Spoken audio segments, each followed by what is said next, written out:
Well, good day. My name is Bruce Wade and welcome to the Africa Innovation Accelerator weekly vlog, where we're chatting to you about all things innovation across the Africa continent. So today I want to carry on with part 2 of a talk that we did last week. And if you haven't seen last week's video, I'll put the link below this one and you can watch it before you carry on watching here, because it'll make so much more sense.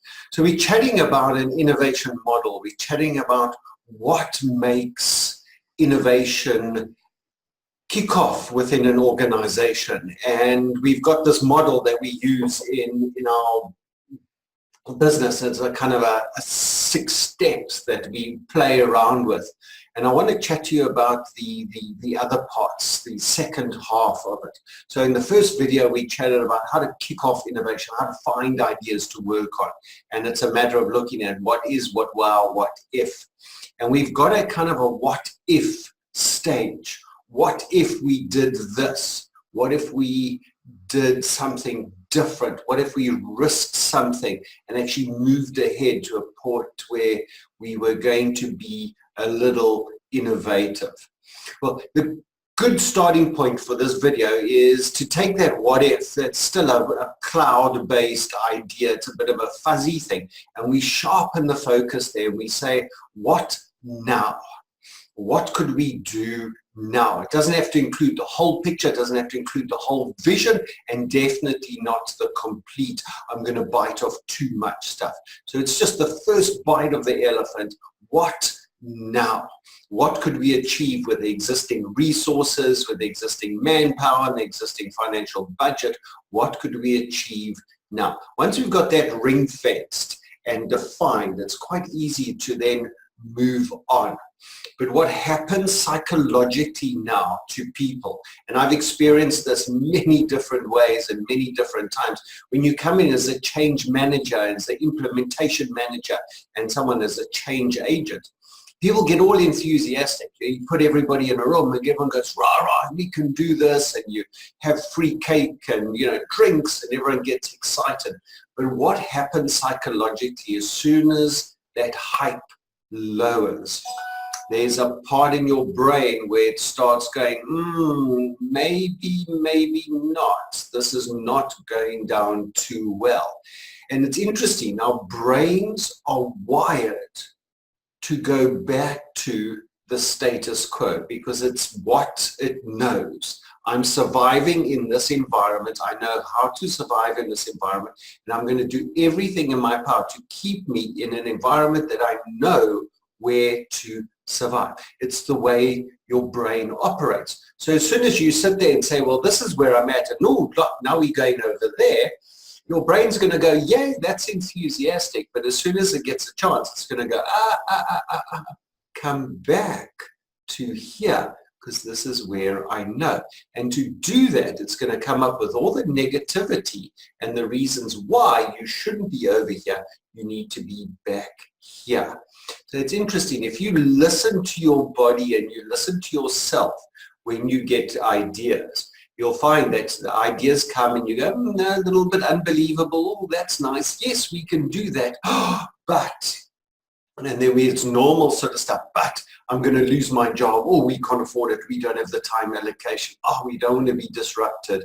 And whether it's a small thing about moving furniture around the house or changing the pots and pans in the kitchen or putting the knife and forks opposite in a drawer, we immediately get that resistance with it. And it becomes even more evident when we start affecting people's potential income and employment and the whole mandate of a company, where we start playing around with the vision and the mission with that. So what we do, we've got to go, once we've defined the very clear what now, when we ring fence that, we now have to step back, allow people just to percolate that for a couple of minutes, because it doesn't take long for your brain to kick in.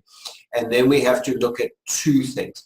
We have to look over here. We've got to say, why won't this happen? What we call the why not. Okay, why won't this happen? What are the things that are going to do that? And be free to allow you to brainstorm ideas. If you're working with a team, you can get people together and let's just brainstorm. Let's put it up on a flip chart, put it on a white sheet, draw post-it notes and come up with as many reasons why this won't work. And it's a little exercise that people are a little scared of doing at first because they're going to be at risk and this is not going to be good for me if I'm so negative. But once you allow people to be negative and be really enthusiastic about it, those ideas flow, and collect those ideas until they stop flowing. Because what we've done then to the brain is we've allowed the brain to express its concern. We've allowed the people to say, hey, I'm worried about my job, I'm worried about the time, I'm worried about the effort, and I planned leave, and I've got this commitment, and I need to catch my train at 4:30, and we have all these things that come in there where the senior managers are worried about return on investment and allocation of budgets and impact on there. What am I going to tell the board? How do I talk that to the shareholders, etc., etc. And it's interesting, everybody has their various aspects of it. If you're just working in a small company, people might be enthusiastic, but it's kind of like, but this is what we know. We know we've got a guaranteed income. We know we've got a client base here. And why should we change? Why should we do that?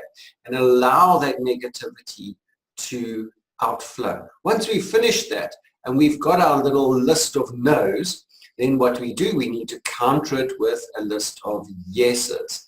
And it's simple. You just go through your list of no's to say, okay, no, point one, what could we do here to make that happen? How do we mitigate the no's? What things do we need to put in place? What do we need to be concerned about? Or just, I hear you and I note your concern. And it's just that acknowledgement of the negativity. And negativity is not a negative thing. It's just your brain trying to get stuff back on track.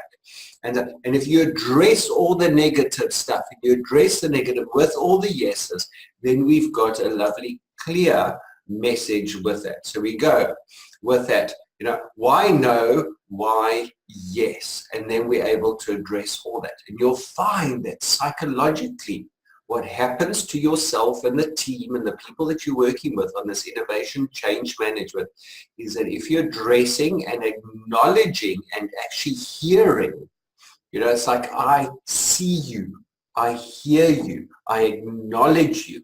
This is what we can do about your problem.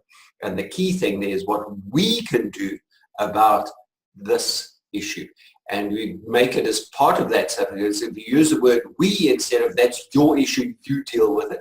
It's we will hear you, we will deal with it, we acknowledge it.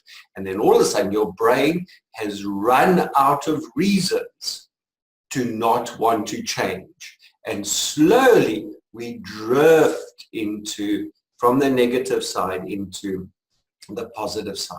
And it's very, very interesting just to look at that and say, well, hang on, once we address the why no and we counter it with a why yes, then all your brain is left with the last block is how now. And that's classic project management methodology. We make a list of outcomes, we make a list of tasks, we allocate those tasks to certain people, we give dates, we slap a slice of accountability on there, and we have innovation happening in your business. It's as easy as that. So altogether the model goes, what is, what wow, what if, what now, why no, why yes, how now. It's a simple design thinking rhyme that works. We implement it in our own business. We implement it across many of our clients' business, and we want to help you implement this into your business. So here's the thought. If you're struggling with change management or innovation or an ideas, and you want some more in-depth information in this, just drop me an email, drop me a line, instant message me under this video and we'll get back to you. Otherwise, you can get to us all the information at our website, em-solutions.co.za. My name is Bruce Wade and we're going to help you be innovative in Africa.